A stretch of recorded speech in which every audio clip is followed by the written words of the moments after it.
Tatagan pa natin. Dahil tayong dalawa lang din naman ang nakakaalam kung paano natin kinakaya ang lahat eh. Tayo lang ang nakakaalam ng mga pangakong binitiwan sa gitna ng pagod. Tayo lang nakakaintindi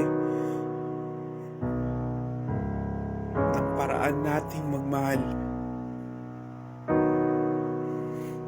Hindi man perpekto, pero totoo.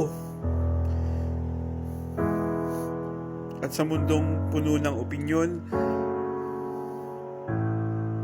tanong at panghusga, pinipilit nating magpakatatag kahit walang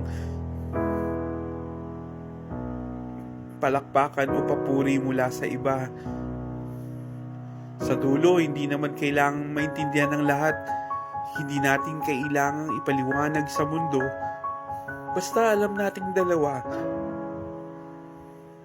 nilalabanan natin to. Payapa man o gulo-gulo.